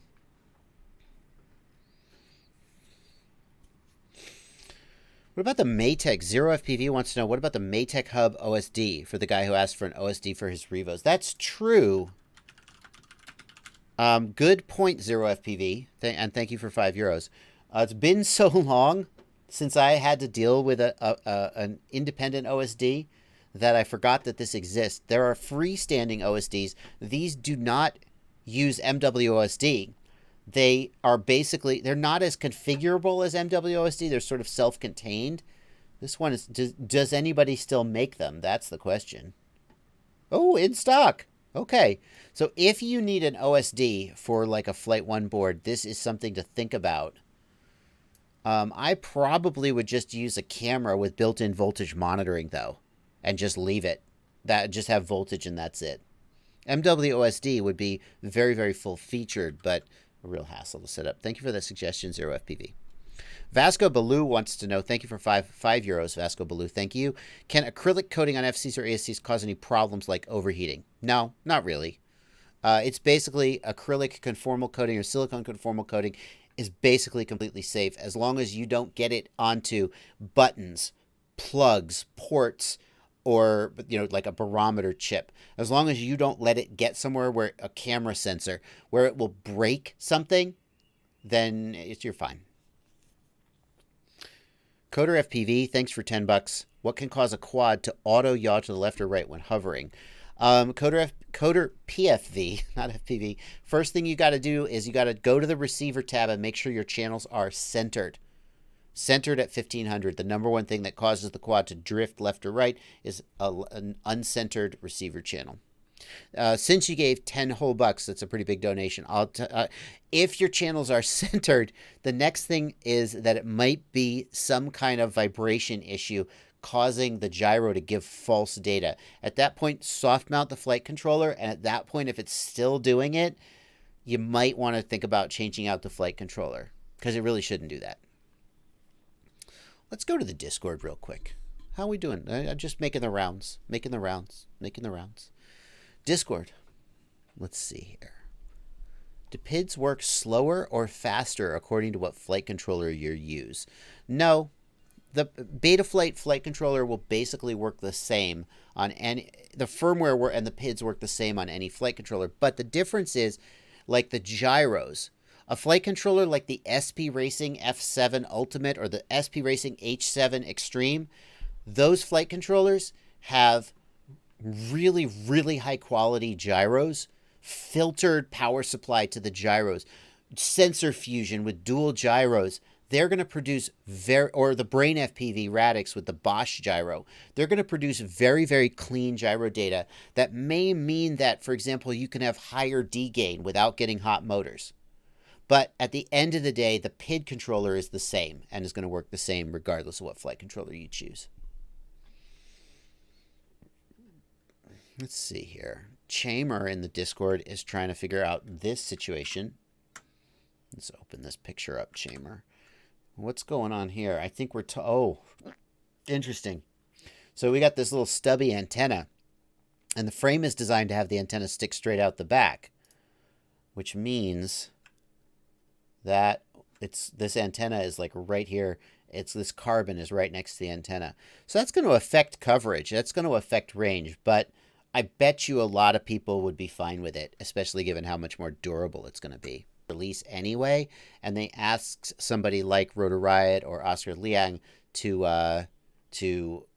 work with them to tune the defaults and to put their name on it. So I'm guessing that this is a camera that RunCam pulled Oscar Liang in on, and he helped them do the development. I would be curious to know, like, what sensor it's using. Is it similar to the Racer? Is it more similar to the Eagle? I don't know. It doesn't perform as well as the Eagle in low light. Excellent camera for daytime quality. A lot of people, like the Eagle's my favorite because of the excellent wide dynamic range. But a lot of people don't like the image, the shimmery image. It doesn't have the shimmery image. That's nice. A lot of people are going to like that. It looks to be a higher contrast, lower dynamic range image. I'm looking at the shadows, and the shadows look pretty dark. So, as we come in here, how's the detail? Yeah, see, we're not getting a ton of shimmer here. No. More info from Oscar. Thank you, 570RC. So to me, this looks a little... This is reminding me more of like the Racer or the Sparrow, in that it's got a little bit more of a traditional image, higher contrast image. It doesn't seem to have a ton of image noise. We should bear in mind that YouTube compression is making this look. See these little speckles here, these blurry spots? That's YouTube ruining the image. That's not the camera, unfortunately. Can we get any higher? It's in 1080. I almost would rather upload this stuff in 2.7K just to get the best bitrate possible. Looks pretty decent. I don't hate it. How much is it? Let's look at how much it is. That's, of course, $40, $37. Yeah, I don't hate it. Which interface does it have? Oh, It's got the dual interface. That's nice. Runcam cameras, some of them come with this dual analog/digital interface. You can tell because it's marked TXRX, but it's also marked ground and I don't know, M. I don't know what M stands for. And it means that you can use either a joystick or you can use a UART to control it. That's pretty nice. I actually asked them if we could do that on the Eagle, and they said there was my Micro Eagle. They said there was no room on the PCB to put that circuit, that we had to pick one or the other. It's unfortunate. Redbeard the Redbeard the Pilot says, thank you for $10, Redbeard, by the way. He says the antenna covering the TPU mount shifts some of the signal response. Yeah, you're right, Redbeard. When you have anything conductive close to an antenna, it not only shifts the coverage pattern, but it shifts the frequency response. Having the stubby mounted so close to the, I can't find the picture. Having it mounted so close to the frame is definitely going to affect the range of the FPV system. But again, some people are going to be okay with that. Let's see here. Oh, there we go. Is that better? Now let's take a look here. Here's the next thing he's done. Is this better or worse? Is this better or worse? So, I mean, it's a little further away. It's not literally touching the carbon. I feel like I would probably rather have it this way. I feel like that's going to have just a little bit better effect. Yeah, it's a direction I would probably go. I mean, it's a 3D printed mount. I mean, probably you didn't make this yourself, but since we're in the land of 3D printing, can we not just, like, put it some other way? Yeah, I don't know. Maybe this isn't the right application for a stubby antenna.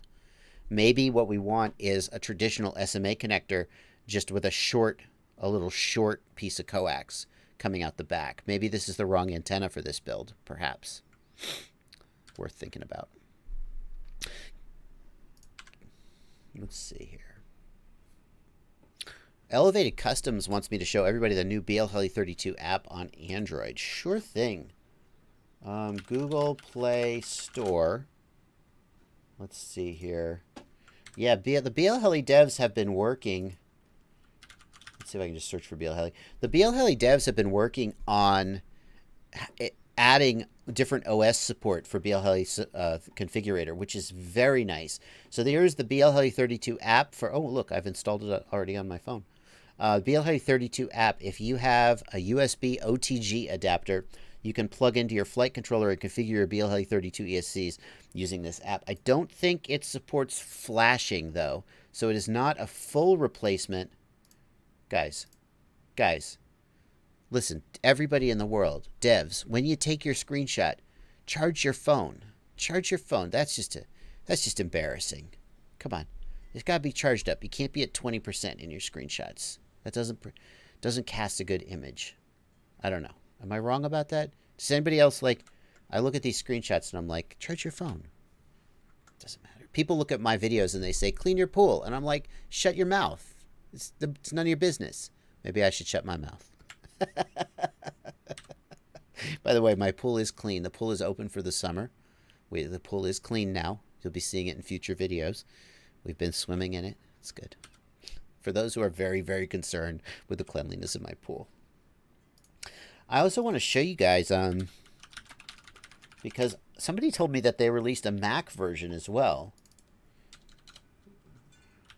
Let me look up, see if I can find BLHeli Suite releases. There's source code. That's not what I want. Where can I hang on. Oh, you make it so hard to download. You're freaking, you make it so hard. You guys, this isn't it though. Oh, finally. What the F? Google Drive. Okay. Oh yeah. Oh, here it is. Perfect. I finally found it. Yeah. So now there's a Mac OS beta, and there's a Linux beta. So finally, BLHeli Suite is multi-platform.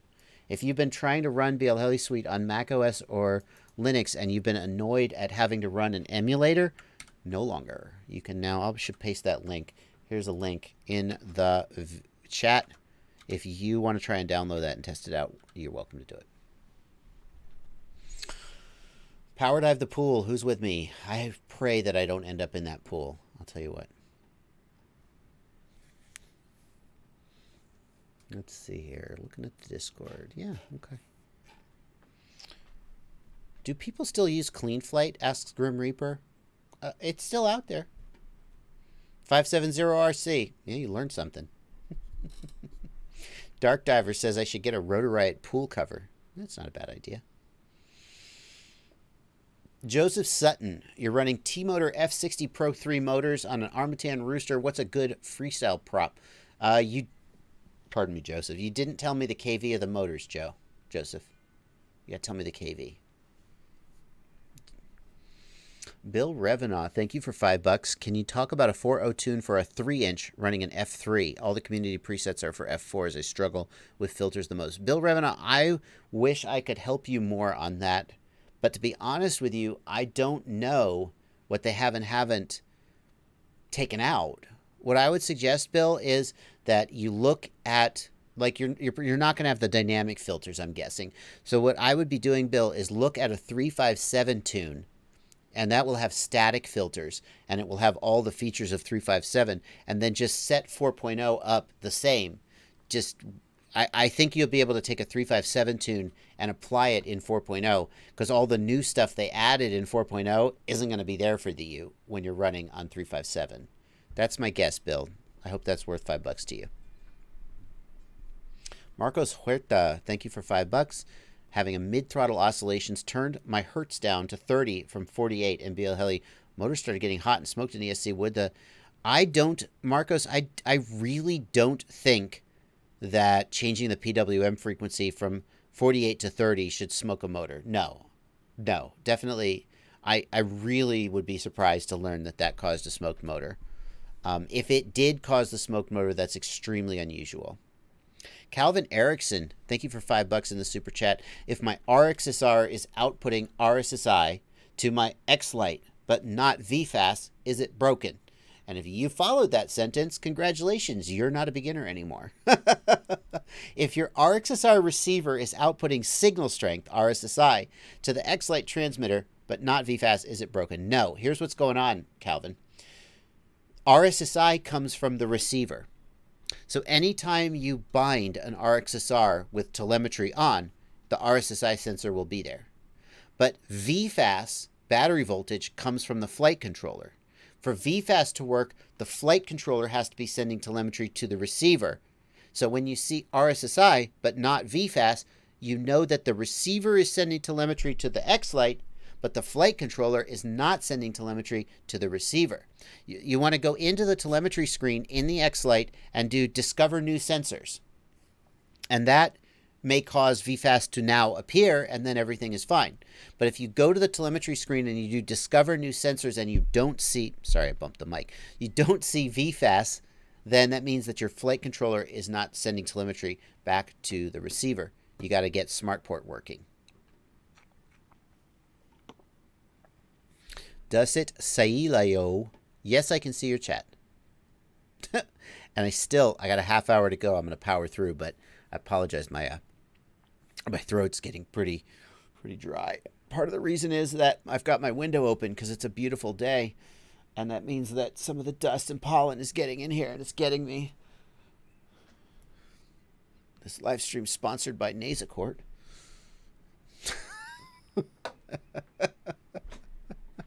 Hard Times FPV asks, Joshua Bardwell, what don't you like about Kiss? Wow. That's a leading question. Because now if I answer that question, then people are going to be like, Joshua Bardwell slams Kiss. Joshua, see? He hates. Can I talk about what I like about Kiss first? The reason, I think what you're asking is, why don't you see Kiss more on my channel? Part of it is just that when I got into flying on Clean Flight. Then I transitioned to Beta Flight as Beta Flight evolved.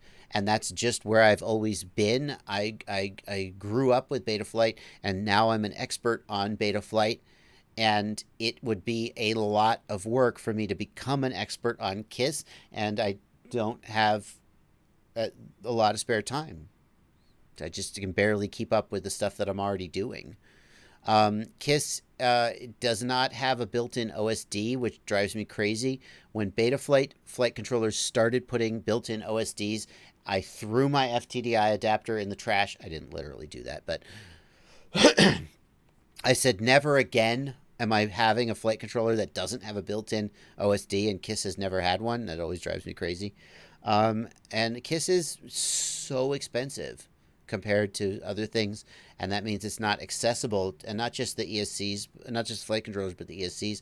It's not as accessible to my audience.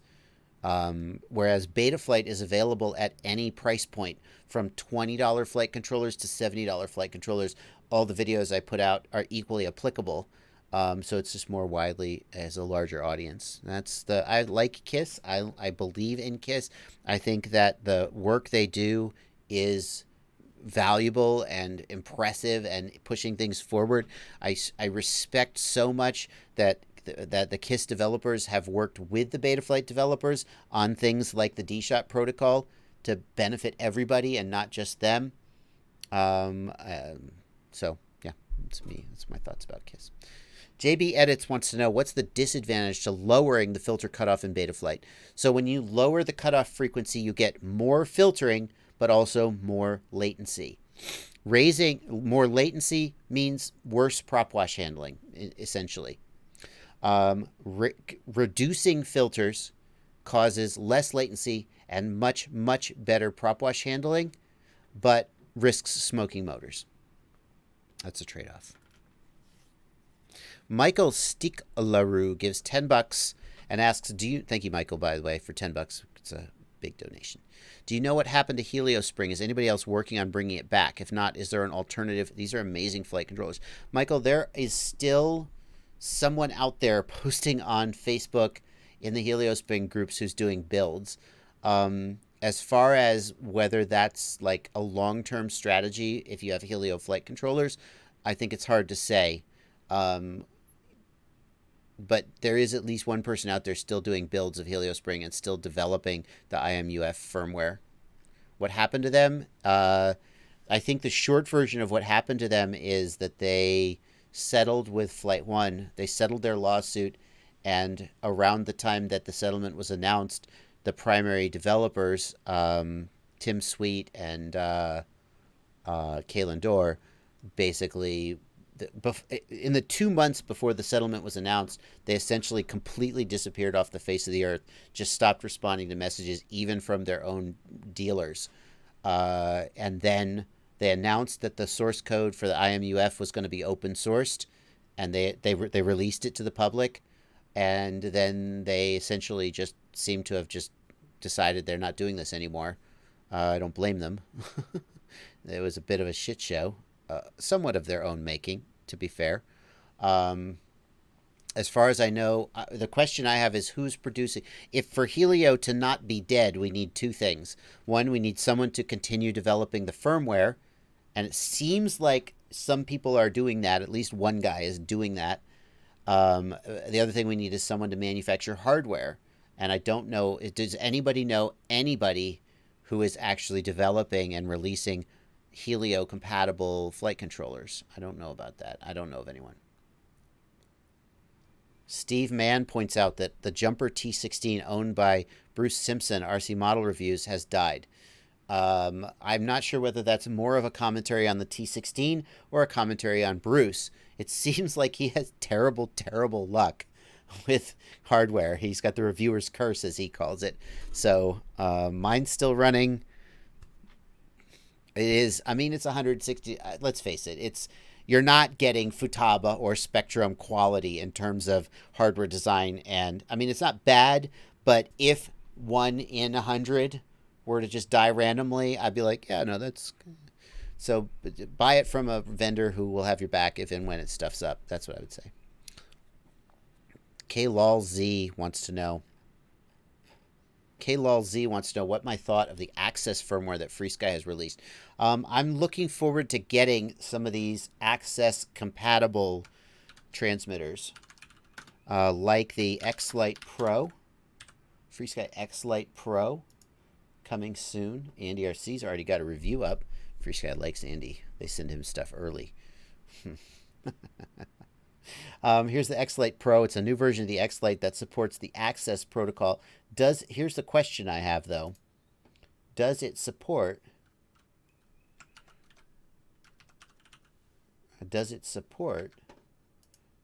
ACCST? No, I don't think it does it? That's the thing. See these new ones? There's the X-Lite Pro, and then there is the X-Lite. That's the other one I want to show you guys. X9 Lite. The X9 Lite is a cheaper version of the X9D. It's nice that it's got this scroll wheel here. Who did that first? Spectrum did that first, to be fair, or maybe Futaba before them. But it's got the scroll wheel, which is nice. And it is. Here's the thing, though. These new transmitters, they support the new Access protocol. Now, here's one take on the Access protocol. Access protocol has low latency. Good. It has 24 channels. Good. I'm being sincere here. I'm not being sarcastic. It has over-the-air firmware updates. I want to, you know that Vince McMahon GIF, right? You know the meme I'm talking about, the Vince McMahon meme? Hang on. Hang on. For those of you who are not up on meme culture, what we're talking about is this. Where's the Vince McMahon meme? What is it? We have to be really careful to pick a sanitized one. Yeah. Okay. Let's see. Lower latency. We're going to make one. Here's my lower latency. Yeah. 24 channels. Yeah.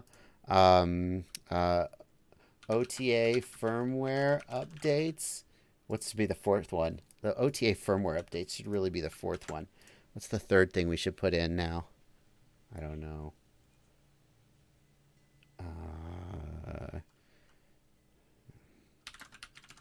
I don't know what the third one should be. Can we generate it? I don't care. I just want to go. I just want to see it.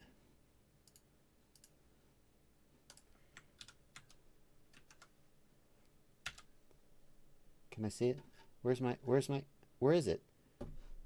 That's the, no, it's not going to make a GIF for me. Ouch. Okay, well, that was a waste of time. These are all good things. These are all good things, but here's the thing. Here's the thing. The Access protocol locks out older D16 and D8 mode receivers. And do you notice the X-Lite Pro and the X9 Lite, they support Access, but they don't support ACCST. So here's what FreeSky is doing here. They are giving you a big, big carrot. Access protocol is sincerely and legitimately a big improvement over D16. But if you want to get in the club, you can't go back. You literally can't go back. The radios that support the Access protocol don't support the older receivers. Now you can update your receivers to the Access firmware, but you can't go back. So once you step over this line, now you are Access protocol forever. And FreeSky's goal here is to lock out third-party vendors making D16 and D8 products, which is incredibly freaking ironic given that FreeSky's whole business model started way back in the day of screwing Futaba. FreeSky got started making reverse-engineered Futaba-compatible receivers for people who didn't want to spend $100 or whatever on a freaking Futaba receiver. They could buy a cheap FreeSky receiver, and that's how FreeSky got started. So for FreeSky to now be going, third parties, stop making FreeSky-compatible receivers. Futaba would like a word with you, FreeSky. Okay, pot, kettle, black. So that's what I think of the Access protocol. Technically, if you are a FreeSky user and you don't mind giving up third-party modules and receivers, sure, it's a plus. It's just a universal plus. But you will not anymore be able to buy a third-party receiver for cheaper or use a third-party module or anything like that. So, okay.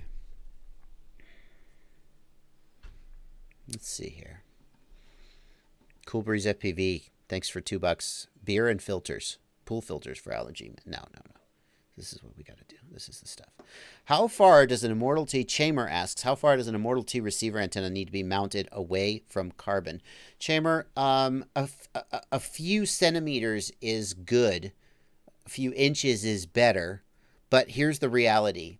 For a typical FPV freestyle or racing pilot, it doesn't freaking matter. Slap that thing right up against the carbon. Oh no, your range is now only 5 kilometers instead of 20 kilometers. Whatever will you do? Okay. I know some guys, I don't want to get a quadcopter, but they'll stick it right up underneath the arms. They just don't care. And it affects range, but the range is so high, especially if you have 250 milliwatts output power, it doesn't freaking matter. So just do whatever you want to do with it, Chamer. Unless you are a pilot flying over, let's say, 2 kilometers, it probably doesn't matter how you mount your crossfire antenna. Okay. I have to remind myself of this because I mount my crossfire antennas more for durability and ease of transportation than for performance. And I always have to remind myself of this because someday I'm going to make a video saying crossfire performance is bad. And I'm going to forget that I mounted my antenna like shit. And I'm going to blame, I always have to remind myself that my antenna mounting is absolutely crap. And my crossfire performance is I'm still have 99% RSSI forever. But if I ever do want to evaluate crossfire performance, I have to go back and remount my freaking antenna. Anthony Teasdale says, on the X-Lite Pro, the internal module does work with ACCST D16 mode. That's good. That is nice, Anthony. That's good to know.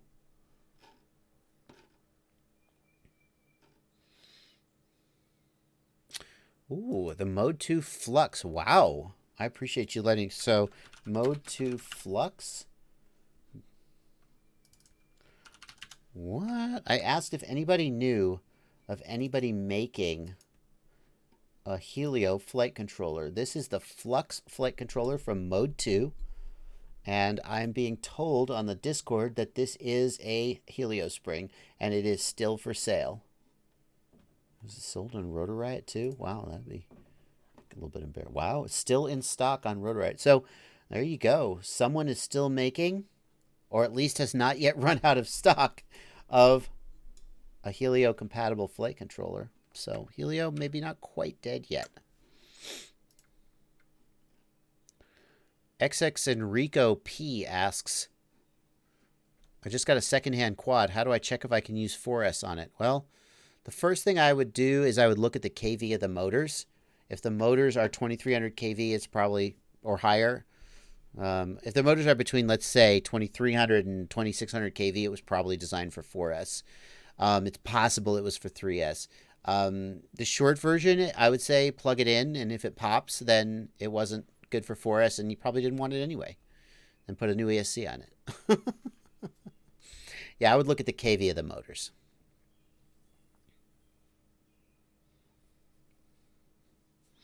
Jeff G says, oh, JR shut its doors because of China knockoffs. Interesting. Nita, what Drone Shot wants to know what module I would recommend for a Futaba 9C radio. Drone Shots, if that Futaba radio supports Crossfire, you won't go wrong. I'm not sure which Futaba radios do and don't support Crossfire, but some of them do. Vanover flies with one. What is that, an old radio or a new one? The thing is, this. Oh, I see. That's an old one. So probably you're going to be looking at, that's this radio. You're going to be looking at PPM output to the JR receiver bay. Almost any module will work in PPM mode. So just pick your poison, really. You could even do Crossfire in PPM mode, although kind of defeats the purpose of Crossfire. Yeah.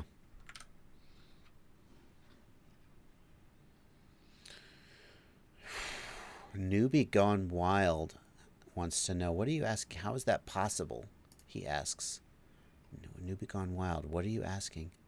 Need help, don't know what to do. I'm scrolling back looking for your question, Newbie Gone Wild. Anyone, please help?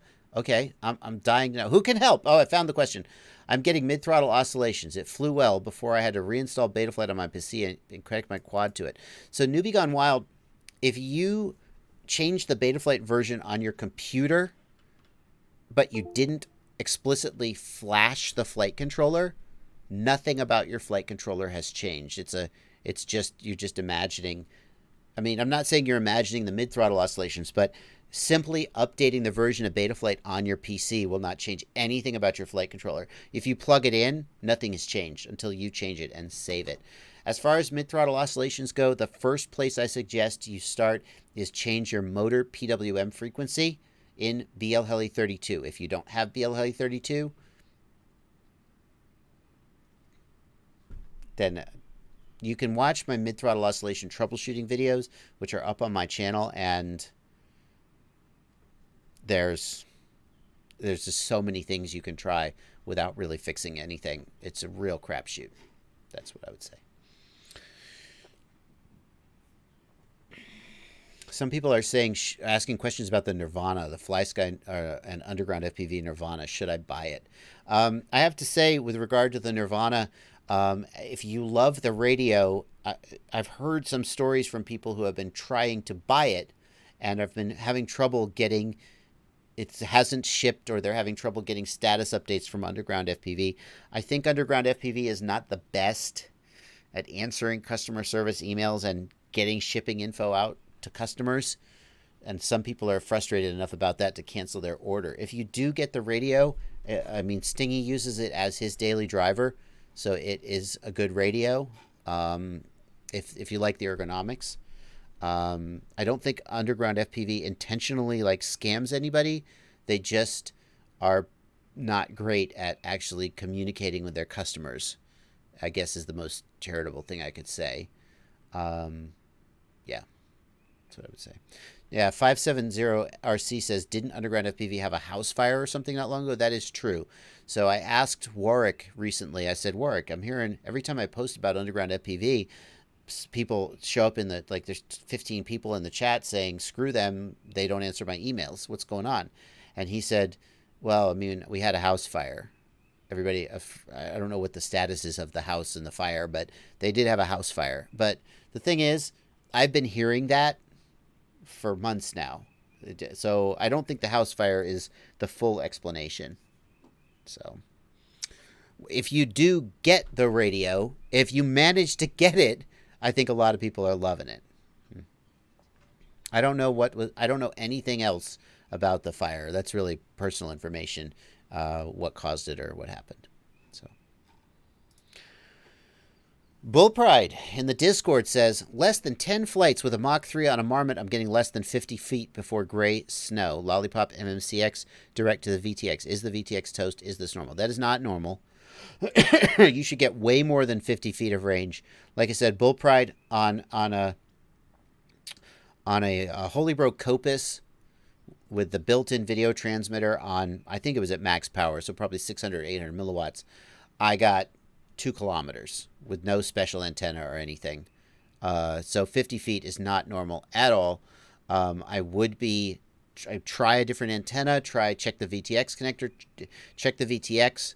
I mean, even if the VTX is on 25 milliwatts, you should get more than 50 feet. Something isn't right. Let's see here. What do I think about the Bandolero frame? Evil FPV. The Bandolero is Jeff Orda's new frame. Introducing the BQE Bandolero. Bandolero. Get it? Like bando? Get it? See, it's like a bando. It's the Bandolero. I saw this frame. I saw a prototype of this frame the last time I was hanging out with Jeff Orda. Name drop. And this is a really interesting design. It is clearly designed by somebody who bashes the crap out of his quad in bandos all the time. The base plate is, I think the front is like 5 millimeter, and it's got this 3D printed part to build it up. Where's that? Can I see the bottom? Yeah, so it is designed to be super, super beefy and super, super tough. Um, how much does it weigh? That would be my concern about it is the weight. 12 millimeter deck height. It's workable. How much does it weigh though? It doesn't say, does it? I think it's probably heavy, just because it's so beefy. But my God, it's gotta be so freaking tough, because he bashes the crap out of his quads. BQE Bandolero. Let's try that.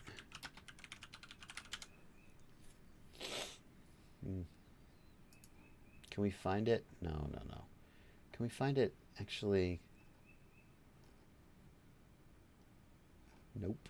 We can't find the weight. Oh well. Yeah. So that's that. JB Edits wants to know if he should be using PT1 or biquad. There's no answer to that, JB. JB Edits. Biquad has more attenuation, but also more latency. PT1 has less attenuation and less latency. It depends where the cutoff is.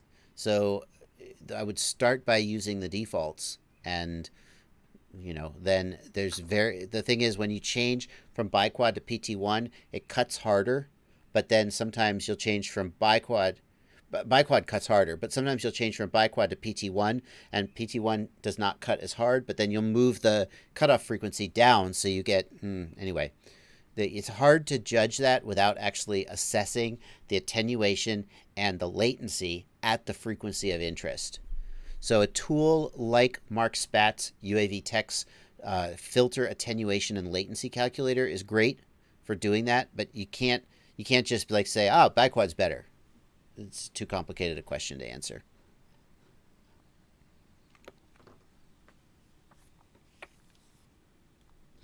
JRC Ariel wants to know, what's up with all the parts being out of stock? I can't find Hype Train Acro V1 2207 except on Amazon and not... JRC, parts are constantly out of stock in this hobby. And the reason is that manufacturers... The hobby is so fast moving that a product that is hot, 3 weeks later, there could be a new product out and no one wants the hot product from 3 weeks ago. So nobody wants to be stuck, and there's not enough money in this hobby for manufacturers to take a chance on being stuck with 1,000 flight controllers that they can't sell. They can't just liquidate it and they can't just eat it. So what manufacturers typically do is they place orders that are small enough that they know they'll sell out. That way they don't take any risk on being stuck with product that isn't selling. But as a result, so they buy it, they buy 1,000, they buy 2,000, they sell them, and then they're sold out until 3 weeks later when they get a new order in. So that's just that's the state of it. There's no way around it. Radio Show is putting his phone number in the chat. That's a bold move, Cotton. Let's see how that pays. See if it pays off for him. What version of Black Box Explorer am I using? I'm using 331. But I can't see gyro scale debug in the graph. If all you're seeing is debug 0, 1, and 2, yeah, that's the same thing. I mean, that's why I'm not sure why it's not naming it correctly, Pablo. But debug 0, 1, and 2 are your debug graphs, whether it gets the name right or not. Let's see. OpenTX on FreeSky is... Wow, okay, this should be interesting. Read Mike Killer's answer. He says OpenTX on FreeSky is poorly designed software. That's a hell of a claim. What does Mike Keller say? His hardware is perfectly capable of transmitting at 9 millisecond intervals. Yeah. What Mike is talking about here is... What Mike is talking about here is interesting. What a lot of transmitters will do. Sorry, I had to read and make sure I was talking correctly. What some protocols will do is they'll make channels 1, 2, 3, and 4 be ultra low latency, and then the aux channels are updated less often. So let's say you've got a air protocol with 9 millisecond frame spacing, and each frame carries 8 channels. So what you do is you put channels 1, 2, 3, 4 in every frame, so they have 9 millisecond latency, or 9 millisecond frame spacing, you understand. And then in frame number 1, you put channels 5, 6, 7, 8. In frame number 2, you put channels 9, 10, 11, 12. In frame number 3, you put channels 13, 14, 15, 16. Every frame has channels 1, 2, 3, 4. But then the aux channels, like how often do you need to update the aux channels? Well, the OpenTX devs, when they have been asked about this in the past, I've seen some GitHub. I don't want to misrepresent their position, but I remember one GitHub discussion where they were like, we don't want to arbitrarily prioritize channels 1 through 4. We don't want to assume that channels 1 through 4 are your flight controls. All channels must be equal. And as a result, the way that the OpenTX and FreeSky protocol works is that all the channels have high latency or mediocre latency. And I think that's what Mike Keller is talking about here. It would be easy. It would be possible for FreeSky and OpenTX to decide to do it differently, and other protocols have done it differently, but they don't want to do it that way.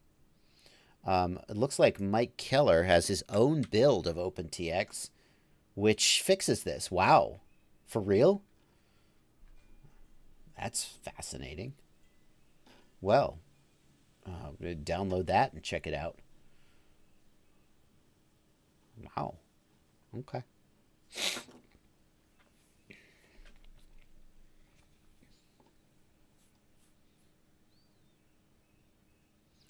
Which repo is this anyway? Oh, I see. It's the Betaflight repo. Okay. Well, anyway. Alrighty, guys. Guess what? It has, how do I train my dogs not to bark and chase quads? Norbert, I never trained my dogs not to chase quads. The first 2 weeks my dogs were around a quad, they chased it. After that, they figured out that they couldn't catch it, and they gave up. So that's the answer. Some dogs would never give up.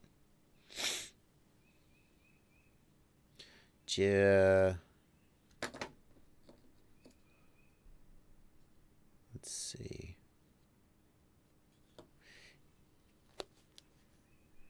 Yep. Please fix my keyboard. What's wrong with my keyboard, Snorkel FPV? What's wrong with my keyboard?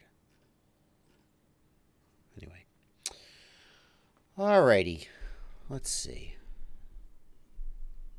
Is it super difficult? I'm trying to end the live stream, but I keep seeing interesting questions.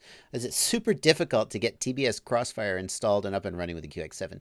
Joseph Sutton, that depends on how good you are at soldering. QX7 inverter mod. Let me see if I can find Philip Seidel's page. Philip Seidel has one of the best web pages. Stingy actually has a tutorial video. Paste that in the chat. Stingy has a tutorial video showing how to do the mod, which some people may like better. But Philip Seidel has a web page on his blog about how to do the mod. And you gotta remove this transistor. That's the hard part. You gotta desolder this transistor. And the problem is that some people are gonna frack their board up trying to desolder this and lift a pin. The thing is, you only need this pin. You don't need these two. So, if you're going to do this, desolder this one, and then, like, if you rip these two off, yeah, you're all right. That's the tip I have for you guys. Desolder this one first, and once it's loose, you could risk ripping these off, and you'll be okay. That's what I would say. But it's a lot of people would not want to remove this and do this mod and would find it a hassle. So for them, you should buy the Jumper T16, which supports Crossfire right out of the box, or the X9D. You can take it off with a pair of flush cutters, says Redbeard the pilot. Yeah, it's possible to cut those pins before you begin desoldering. I mean, if you have a hot air gun, it's easy. But if you just have a soldering iron, it's a little harder. You can cut the pins, cut the legs, or cut the transistor itself in half. The problem is that if you're not really careful, you could stress the pad and rip the pad off before you start doing that. Let's see here. J2700 key. Oh, yeah, I got the window open. That's why there's birds and wind chimes in the background. I can't always have them in videos because some days it's not as nice outside. JB Edits finally told me the KV. 2700 KV for freestyle. I would probably not go higher than like a 5x4.5 prop on 2700 kV 2207 motors. JB Edits 5045, 5043, 5143, 5145. That range is probably where I would try to be. A 5050 or a 5048 is going to be harder on the battery and harder to tune. But if that's what you're going for, you'll be okay. You could probably get good performance out of like a 5048. By the time you're into the range of like a 5050 or a 5150, that's a really aggressive prop. It's probably not going to do good for you on that motor. So that's what I would say. Thanks, Dark Diver. Dark Diver gives €2 and asks, make a video about Mike Keller's OpenTX firmware. Yeah, maybe. It costs more than €2, though. All right, guys. We're going to wrap up. Scott Granger. Scott Granger, what motors do you recommend for 7-inch? Well, Kebab just made a video talking about how for 7-inch you really want a larger stator size, like a 2407, 2507. The larger stator size gives you more torque and better handling on those big 7-inch props. I happen to have a 1750 kV 2407 motor that would be just perfect for 7-inch props. And that's going to be the end of the stream. Thank you guys so much for coming out. Thanks, everybody in the chat. Bye-bye, chat. Thanks, everybody who gave in the super chat. Thank you. Thank you so much for your contributions there. It does mean a lot. And thank you to my patrons from Patreon in the Discord here, chatting it up. That's going to bring us to the end of the stream. If you enjoy these streams, you can catch them 1 p.m. on Sunday, 1 p.m. Eastern on Sunday for the Europeans and everybody in the weird time zones that aren't U.S. Some would say that Greenwich Mean Time is the normal time zone, but that's not how the USA works, my friends. We're normal. Everyone else is weird, and you can just deal with it.